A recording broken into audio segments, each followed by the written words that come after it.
السلام علیکم، میں ہوں مہر بلال۔ اردو سیکھیں کا سلسلہ جاری ہے۔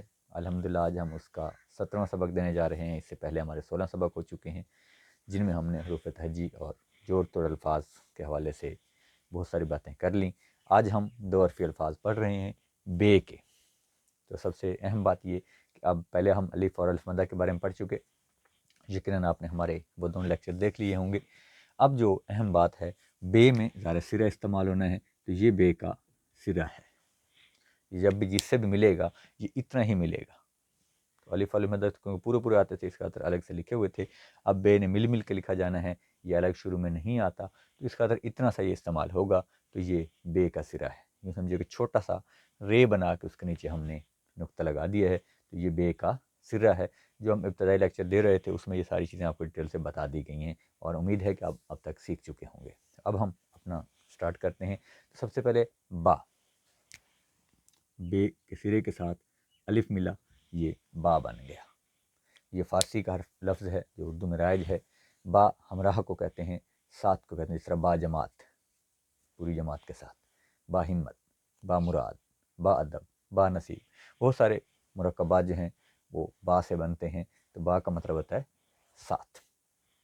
دوسرا ہے آپ کے پاس بب، بے کے ساتھ بے ملا تو یہ بب بنا۔ یہ انگریزی کا لفظ ہے۔ وہ بچوں کے گلے میں ایک چھوٹا سا کپڑا ڈالا جاتا ہے تاکہ ان کے جو منہ سے نکلنے والا لعاب وغیرہ ہوتا ہے وہ اس کے اوپر رہے اور ان کے باقی کپڑے گندے نہ ہوں، تو اس کو بب کہا جاتا ہے۔ ایک لفظ ہے ہندی میں بت، بت بے اور تے ملتے ہیں تو بت بنتا ہے۔ بت فارسی میں مورت، پتلا، ان کو کہا جاتا ہے۔ صنم کے معنوں میں بھی بت استعمال ہوتا ہے۔ ایک بت تونے سے بھی ہوتا ہے، یہ بت ہے۔ عربی میں بطخ کو بت کہتے ہیں، یعنی ہم جس کو بطخ بولتے ہیں وہ بت کہی جاتی ہے۔ ان عربی میں ایک پرندہ ہے، آبی پرندہ، اس کو بت کہتے ہیں۔ دوسرا ہے بٹ، بٹ اردو میں بندوق کا جو پچھلا حصہ ہوتا ہے، جو لکڑی والا حصہ ہے جو کندھے سے رکھ کے گولی چلائی جاتی ہے، اس کو بٹ کہتے ہیں۔ ایک بٹ جو ہندی میں بٹنا کا مخفف بھی ہے کہ جائیداد بیٹوں میں بٹ گئی، یعنی بانٹ دی گئی۔ کشمیریوں کی ایک ذات بھی بٹ ہے، کشمیری خاندانوں میں ایک ذات جو ہے وہ بٹ ہے۔ اس کے بعد بج ہے، بے اور جیم، بج اردو میں بجنا کا صیغہ امر ہے، ٹھیک ہے، یعنی بجنا، 5 بج رہے ہیں، یہ بجنے کی شارٹ فارم ہے، مخفف ہے اس کا۔ ایک ہے بچ، یہ بچنا کا مخفف ہے، بچنا کا مخفف جو ہے وہ بچ ہے۔ اگلا لفظ ہے ہمارے پاس بد، بے اور دال۔ اب یہاں دیکھ رہے ہیں کہ دال دے کے جیسی شکل میں آگے ہے، گولائی میں نہیں ہے۔ یہ ساری چیزیں پیچھے ہم پڑھ چکے انفرادی میں، یقیناً آپ کو یاد ہوں گی، پھر میں تھوڑا ریوائز کرا دیتا ہوں تاکہ آپ اور اچھا رہیں۔ تو بد، برا، یہ فارسی میں برے کے لیے استعمال ہوتا ہے، خراب کے لیے استعمال ہوتا ہے، نکمے کے لیے بھی یہ استعمال ہوتا ہے۔ اس طرح بر، بر یہ دیکھیں رے لائن سے نیچے چلا گیا ہے۔ بر فارسی میں چوڑے پن کو کہتے ہیں۔ اکثر ہم یہ کہتے ہیں کہ کپڑے کا بر کتنا ہے، یعنی کپڑے کی جو چوڑائی ہے وہ کتنی ہے، تو کسی چیز کی چوڑائی کو جو ہے وہ بر کہا جاتا ہے۔ نیکسٹ ہے بڑ، بے اڑے بڑ، یہ لفظوں کا جو تلفظ ہے اس کا بھی آپ نے دھیان رکھنا ہے۔ بڑ، تو بڑ ایک درخت ہوتا ہے جو چوڑے پتے ہوتے ہیں، بہت بڑا درخت ہوتا ہے پیپل کے جیسا، اور اس کی شاخوں سے نیچے جڑیں نکل کے گرتی ہیں جن کو ڈاہڑ کہا جاتا ہے، تو یہ بڑ کہلاتا ہے۔ ایک ہے آپ کے پاس بڑ، فضول بات، ہندی میں جو بکواس ہوتی ہے، جو فضول بات ہوتی ہے، جو بے سروپا بات ہوتی ہے، اس کو بڑ کہتے ہیں۔ اس نے بڑ پھینکی، اس نے بڑ ماری، تو ایسے فضول بات کر دی جو تھی نہیں، جو اس نے بڑی بڑی لمبی لمبی چھوڑی، اس کو بھی بڑ کہا جاتا ہے۔ نیکسٹ ہے آپ کے پاس بز، یہ لفظ بز ہے، ٹھیک ہے، بز فارسی میں بز بکرے کو کہا جاتا ہے، بز بکرے کو کہا جاتا ہے۔ نیکسٹ ہمارے پاس بس، بس انگریزی میں 4 پہیوں والی گاڑی کو کہتے ہیں کہ ہم بس میں سوار ہوئے۔ بس فارسی میں کافی بہت کو کہتے ہیں، جب فارسی میں ہوگا بس، ٹھیک ہے، آپ جملے کے حساب سے دیکھیں گے کہ کون سا والا بس یہاں استعمال ہو رہا ہے، تو فارسی کا بس بھی ہمارے پاس رائج ہے، جس کا مطلب ہوتا ہے کافی ہونا، بہت ہونا، صرف اتنا ہی ہونا کہ بس بھائی ہم ایک روٹی کھا کر رج گئے، ٹھیک ہے، بس اب مزید ہم نے نہیں کھانا، تو بس کا مطلب ہوتا ہے کہ بہت ہو گیا، کافی ہو گیا۔ ایک بس ہندی کا بھی جو ہے یہاں رائج ہوتا ہے، جو طاقت اور موقع کے لیے بھی استعمال کرتے ہیں، وہ ہندی کا بس ہے، ہم کہتے ہیں میرا بس چلے تو میں ساری دنیا کو ہی بدل دوں، تو یہ بس ہوتا ہے کہ جس سے کسی چیز کا اختیار ہونا، طاقت ہونا، کوئی داؤ پہ چلنا۔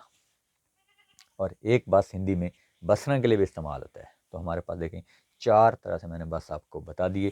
اگر انگریزی کا بس ہے تو وہ 4 پہیوں والی گاڑی ہے، فارسی کا بس یہاں رائج ہوتا ہے جو کافی بہت مکمل کے لیے ہوتا ہے، ہندی کا بس جو ایک طاقت کے لیے استعمال ہوتا ہے، اور ایک بس بسنا کا مخفف ہے کہ ہم جس میں بس رہے ہیں وہ دنیا تم ہی تو ہو، ہم اس گھر میں 4 سال سے بس رہے ہیں، ہم اس سکول میں سکون سے بس رہے ہیں، تو یہ سارا بسنا جو ہے یہ اس کا مخفف ہے بس۔ ایک اور ہے بک۔ بک، تو یہ بک جو ہے اس کا مطلب ہوتا ہے ہندی میں بیہودہ گفتگو کرنا، فضول گفتگو کرنا، کہ وہ بک رہا ہے، یعنی ایسی بات جس کا کوئی سر پیر نہ ہو، فضول بے تک کی باتیں کرنا، اسے بکنا کہتے ہیں۔ ایک بک جو ہے وہ انگریزی کا ہوتا ہے انگریزی میں بک ہوتا ہے پیش کے ساتھ کتاب، جس کو ہم BOO کے بک کہتے ہیں، تو بک کتاب کے لیے استعمال ہوتا ہے، یہ بھی اردو کے اندر رائج ہے اور ہم اس کو سرہن استعمال کرتے ہیں۔ اس کے بعد ہے بگ۔ بگ جو ہے یہ بگلے کی شارٹ فارم ہے، لمبی ٹانگوں والا ایک پرندہ ہوتا ہے جو اکثر پانی کے اندر پھر رہا ہوتا ہے، کیڑے مکوڑے کھا کر اپنا گزارا کرتا ہے، اسے بگ کہتے ہیں۔ بل نیکسٹ ہمارا لفظ ہے، یہ بھی بہت سارے بل ہوتے ہیں۔ ایک بل انگریزی کا بھی ہمارے پاس رائج ہے، جو وہ چیک وغیرہ یا کوئی حساب کتاب کی جو وہ پرچی بنا کے دی جاتی ہے، اسے بل کہا جاتا ہے، کہ دکاندار نے مجھے بل بنا کے دیا۔ بجلی کا بل آ گیا جو آتے ساتھ ہی خوف طاری کر دیتا ہے، تو بل جو ہے یہ انگریزی کا لفظ ہے، جس کا مطلب ہوتا ہے آپ کے حساب کتاب کا کھاتا۔ ایک بل جو ہے وہ ہندی کا بھی ہمارے پاس رائج ہے، اس نے سانپ کے بل میں پاؤں دے دیا، ٹھیک ہے، چوہے بل سے باہر نکل آئے، تو بل جو ہیں وہ سوراخ کو بھی کہتے ہیں جس کے اندر جانور رہتے ہیں۔ ایک بل ہوتا ہے، بل،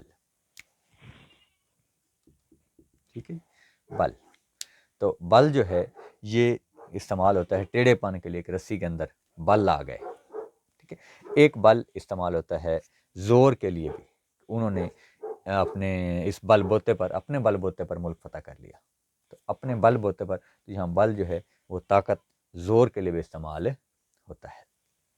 نیکسٹ ہمارے پاس بم۔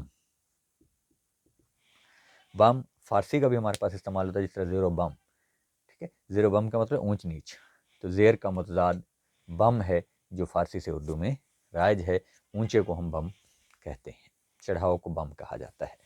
ایک بم انگریزی کا بھی ہمارے پاس رائج ہے، جو بم کی شارٹ فارم ہے، اس کی جو شارٹ فارم ہے وہ بھی بم کہا جاتا ہے۔ آتش گیر مادہ، دھماکہ، وہ بھی بم کہلاتا ہے، ٹھیک ہے۔ ایک بم ہندی کا بھی ہمارے پاس رائج ہے، اب دیکھیں فارسی کا بم وہ زیر کا متضاد، یہ بھی ہمارے پاس رائج ہوتا ہے، چلتا ہے۔ اسی طرح سے انگریزی کا بم، بم اس کی شارٹ فارم، یعنی بم کی شکل میں ہمارے پاس یہ بھی رائج ہے۔ ہندی کا بم وہ بھی ہمارے پاس رائج ہے۔ تو یہ جو ریڑھی ہوتی ہے لکڑی کی بنی ہوئی، جس کے نیچے 2 پہیے لگے ہوتے ہیں، آگے گھوڑا، بیل، گدھا، اونٹ وغیرہ لگا دیا جاتا ہے، تو وہ جو لمبی لمبی لکڑیاں جو ہے تو اس کے سائڈوں پہ لگی ہوتی ہیں، ان کو بم کہا جاتا ہے۔ نیکسٹ ہمارے پاس ہے بن۔ یہ بھی بہت سارے الفاظ ہیں۔ بن ہندی میں جنگل کو کہا جاتا ہے، ٹھیک ہے، بن کا بن کھڑا ہو گیا، جھنڈ ہوں تو اس کو بھی بن کہتے ہیں۔ ایک بن اردو میں رائج ہے، بننا کا مخفف بھی، کہ وہ بن سنور کر نکلے ہیں، ٹھیک ہے، تو بن جو ہے وہ بننا کا مخفف بھی استعمال ہوتا ہے۔ ایک بن رائج ہے ہمارے پاس، بن اس کا مطلب ہوتا ہے بغیر، ٹھیک ہے، بن بغیر، انہوں نے بن ماں کے پرورش پائی یعنی ماں کے بغیر پرورش پائی، تو یہ بن ہندی میں بغیر کے لیے بھی استعمال ہوتا ہے۔ ایک لفظ ہے ہمارے پاس بن، بن بن فارسی میں بنیاد سے ہے، جڑ سے ہے، ٹھیک ہے، جو کسی پودے کا نچلا حصہ ہوتا ہے اسے بن کہا جاتا ہے۔ ایک بن اردو میں بننا کا مخفف بھی استعمال ہوتا ہے، ٹھیک ہے، کہ وہ جال بن رہے تھے، وہ رسی بن رہے تھے، ٹھیک ہے، وہ سویٹر بن رہے تھے، تو بننا کا مخفف بھی استعمال ہوتا ہے۔ ایک ہمارے پاس ہے بو، بو عربی میں ابو کا مخفف بھی استعمال ہوتا ہے، جس طرح بو تراب، بو لہب، ٹھیک ہے، تو ابو کا جو مخفف ہے وہ عربی میں بو بولا جاتا ہے۔ ایک بو فارسی میں خوشبو اور مہک کے لیے بولا جاتا ہے، کہ ہر طرف پھولوں کی بو پھیلی ہوئی تھی، یعنی فارسی کا بو بھی اردو میں رائج ہے، جو خوشبو اور مہک کے لیے استعمال ہوتا ہے۔ تو آپ نے یہ دھیان رکھنا ہے کہ ہم جو بول رہے ہیں وہ بو آ گیا تو اس کا مطلب تو وہ بدبو والا تھا، تو یہ بو تراب میں بو کیا ہوگا؟ تو بھئی ہمارے پاس دونوں بو رائج ہیں، بو ابو والا بھی رائج ہے، بو خوشبو والا یا مہک والا بھی رائج ہے۔ ایک ہے بو، یہ واو لین، واو معروف، واو مجہول، واو مدولہ، اس کے اوپر ہماری ایک ویڈیو موجود ہے جو حروف کی مختلف آوازوں کے اوپر ہے۔ آپ اگر ان کو ذہن میں رکھیں گے تو اس سے یہ سمجھنا آسان ہو جائے گا کہ بو کا مطلب، بو کا مطلب، بو کا مطلب یہ کیا ہوتا ہے۔ تو بو جو ہے یہ بونا کا مخفف ہے، ٹھیک ہے، جس طرح کہتے ہیں کہ کسان فصلیں بو رہے ہیں، تو کاشت کرنا، بونا، اس کا مخفف ہے بو۔ ایک اور ہے ہمارے پاس بی، بے چھٹی کے ساتھ ملتا ہے تو بی بنتا ہے۔ بی بی کا مخفف ہے، جو بزرگ خواتین کے لیے استعمال ہوتا ہے، جسے ہم کہتے ہیں بڑی بی، یعنی بڑی اماں، بڑی بزرگ خاتون، اس کے لیے ہم بی ساتھ لگاتے ہیں۔ ایک ہوتا ہے بے، یہ فارسی میں استعمال ہوتا ہے بغیر، اس سے بھی بہت سارے محاورات بنتے ہیں جو با کے مخالف میں آتے ہیں۔ با کا مطلب کیا ہوتا ہے؟ ساتھ، بے کا مطلب کیا ہوتا ہے؟ بغیر، تو بے ادب، بے نصیب، با ادب، با نصیب، تو بے ادب، بے نصیب، بے ضمیر، ٹھیک ہے، بے جو ہے وہ بغیر کے معنوں میں استعمال ہوتا ہے۔ تو یہ تھا ہمارا بے کا جو الف سے لے کر یہ تک چلا۔ ہم کوشش کر رہے ہیں کہ ہر لفظ حرف کو اسی طرح ہی لے کے چلیں تاکہ ہمارا ذکر الفاظ بڑھتا جائے، جو ہمارے پاس ہم آواز حروف اگر آتے ہیں، ہم آواز الفاظ آتے ہیں، ان کو ہم ساتھ لے کے چلیں۔ انشاءاللہ یہ سلسلہ ہمارا آگے چلتا رہے گا، آپ ہمارے ساتھ جڑے رہیے۔ اگر ہمارے چینل کو سبسکرائب نہیں کیا تو کر لیجئے تاکہ ہم وقتاً فوقتاً جیسے ویڈیو اپلوڈ کریں آپ تک فوراً پہنچتی رہے۔ والسلام۔